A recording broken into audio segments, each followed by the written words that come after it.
मे मनोरमे सहस्रनाम तत्तुल्यं राम नाम वरानने।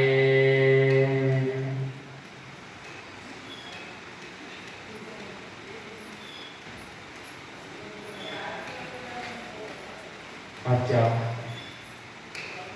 अखंड दासबोध पारायण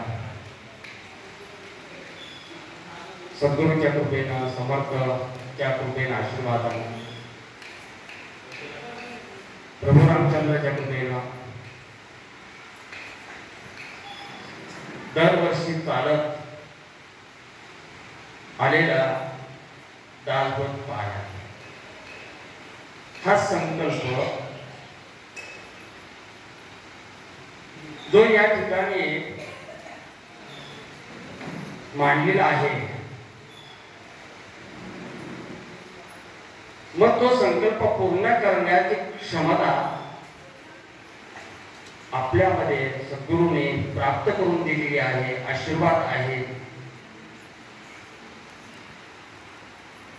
सद्गुरूच्या कृपेनं या वर्षी सद्गुरूंना सेवा घेण्याचं माझा विशेष लाभ या ठिकाणी मला प्राप्त झालेला आहे।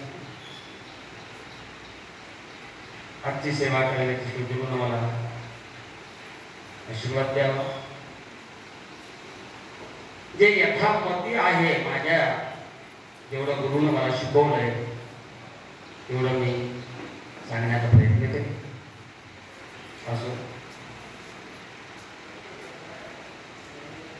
ज्या संगतीने विराग झाला, मनोदरीचा दरभास गेला, साक्षात परमात्मा मद भेटविला, विसरू कसा मी गुरुपादुकेला। तेव्हा श्री गुरु सारिका असता पाठीला का इतरांचा लेखा कोण?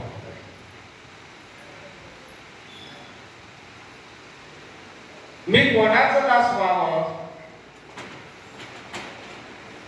दासाची व्याख्या खूप मोठी आहे। दास होण्याचे लक्षण खूप मोठे।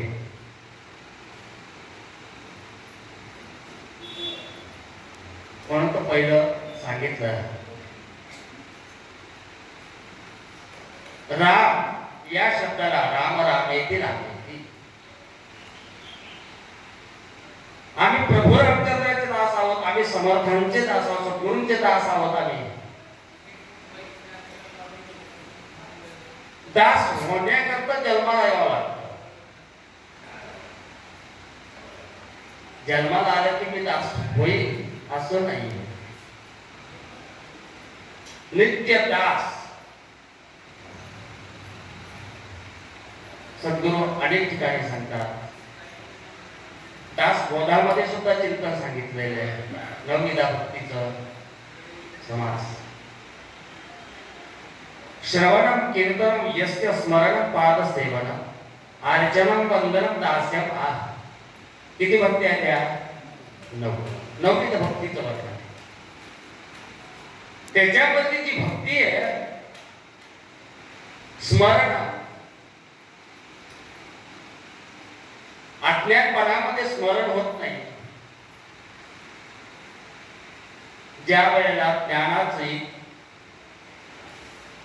अज्ञानाची कादळी नष्ट करावी लागते, त्या वेळेला ज्ञानाची कादळी प्राप्त करावी लागते। अज्ञान हे नष्ट करावं लागतं। घरामध्ये अंधार आहे किंवा मंदिरामध्ये अंधार आहे, तर त्याच्यामध्ये तो अंधार नष्ट करण्याकरता दिवा हाच लावाच लागेल। तेव्हा आहे अंधार नष्ट होईल आणि तुझे प्रकाश प्राप्त होईल। या जीवनामध्ये अनेक अंधार आहेत, हे अंधार नष्ट करण्याकरता सद्गुरूंनी दासबोध आपल्याला सांगितलं। मनातला अंधार नष्ट होईल, मनन चिंतन हे झालं मनन चिंतन। आपल्याला काहीच वाचता येत नाही. नुसतं पाहिल्यानंतर किंवा चिंतन जरी केलं तरी दास बोधाचं अखंड चिंतन आपल्या हृदयामध्ये ठासलेलं आहे, हृदयामध्ये राहिलेलं आहे. त्याचे एक ना एक अनुभव आपल्याला प्राप्त होतात. एक तरी ओवी अनुभवावी. प्रत्येक अध्यायामध्ये, प्रत्येक समासामध्ये, प्रत्येक दशकामध्ये समर्थाने किती ज्ञान सांगितलं. ज्ञानी नाम जन्मात आल्यानंतर ज्ञान नाहीये, ज्ञान घ्यावं लागेल कोणाकडून. भोग प्रारब्ध, प्रारब्धानुसार अनेक भोग आपल्याला प्राप्त होतात. प्रारब्धानुसार या कर्मानुसार अनेक ज्ञान प्राप्त होतात. आणि याच्यामधून आपल्याला प्राप्त करायचं असेल तर फक्त नाम प्राप्त करावं लागतं. नाम घेतल्यानंतर नाम कुठं मिळेल? कुठंच मिळू शकणार. नामाची व्याख्या काय आहे? नाम म्हणजे काय, म म्हणजे काय? एक एक पाठाकडे अक्षर आहे महाराज त्याच्यामध्ये. मी जे नामस्मरण करतो, श्रीराम जय राम जय जय राम,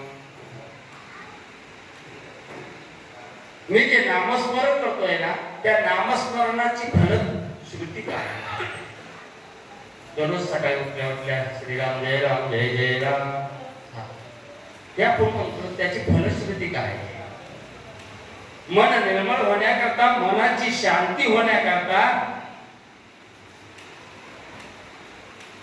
मग राम या नामामध्ये किती सामर्थ्य आहे, किती हे दास्यत्व निर्माण होण्याकरता आपल्याला किती कष्ट करावे लागतील.